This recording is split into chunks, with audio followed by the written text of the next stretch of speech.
Hi everyone, thank you for coming. My name is Kelly Hadous and I am the co-host and I've been the speaking coach and presenting a talk, so it's really exciting to be here.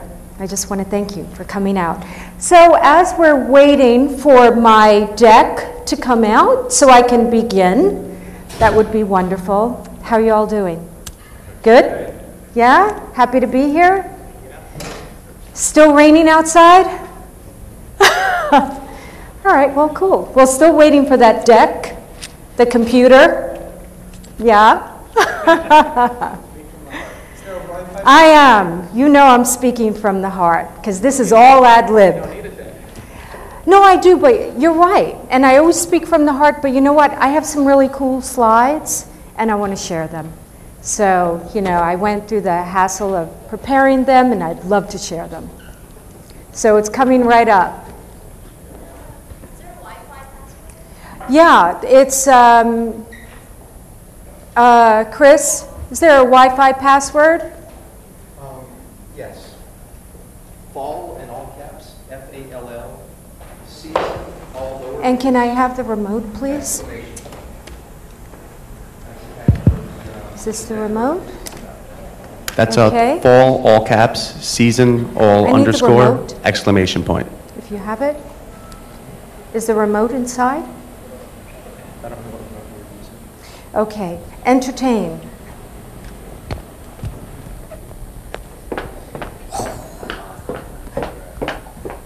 Is the remote in here?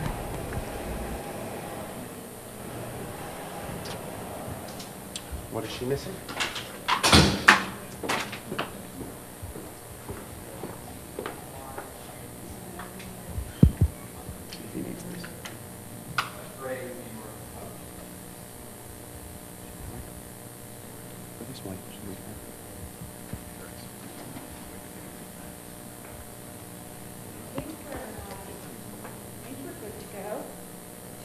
Not sure if my mic is on. All right, great, thank you. There we go. All right, so my topic today is about conversation in the short attention span world and where we've come.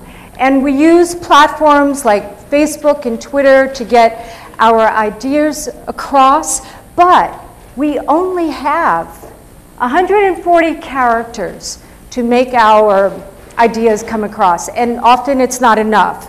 So we created code language, and this carries a certain subtext with it. It's not clear, and it just really confuses the message even more. So ever since I was a young girl, I have been fascinated with acting, and I studied Shakespeare because I just wanted to know more about communication. I love it. How do people relate? How that human interaction? How do we move people? It just fascinated me. So I discovered that there's only like a chosen few who really knew how to communicate well. Politicians, actors, and door-to-door salesmen. They really knew how to talk and persuade. Well, when I was 18, I sold vacuum cleaners. And I went door to door, and I had my rainbow vacuum cleaner, and I would come in, and I would throw dirt on your floor. And then I would vacuum it up, and I guess I sold a few vacuum cleaners. I went into someone's home one day, introduced myself very quickly, and barged into their living room and threw dirt all over their white carpet.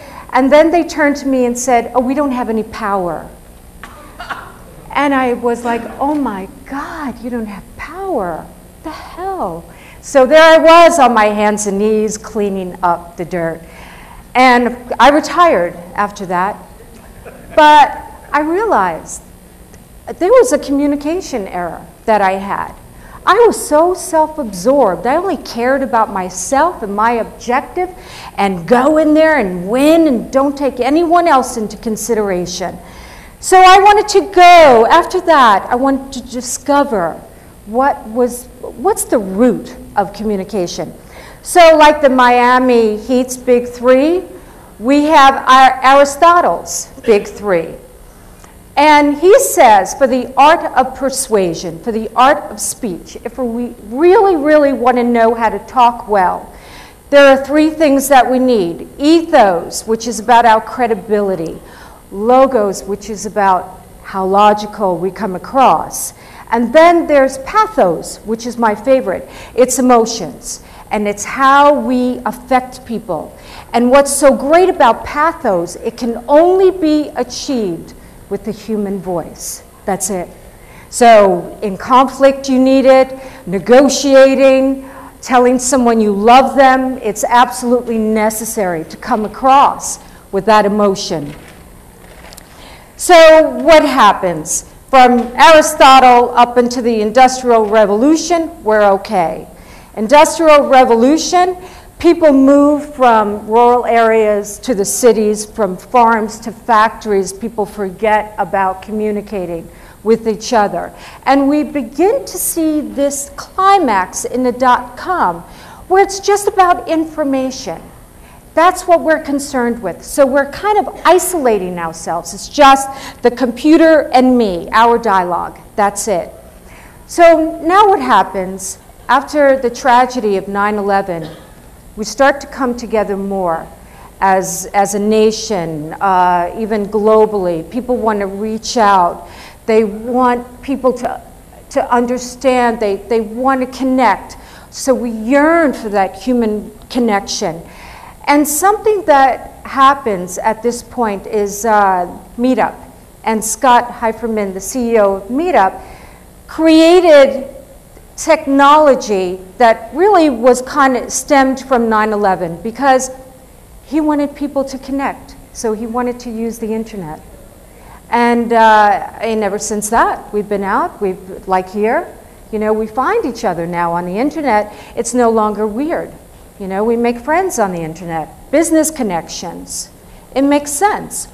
So we need to get back to that way of communicating that really gets our point across. And that's why people come to me. They want to know. They want to know how to do it because we've been away from it for so long. So our voices, in a sense, are being resurrected.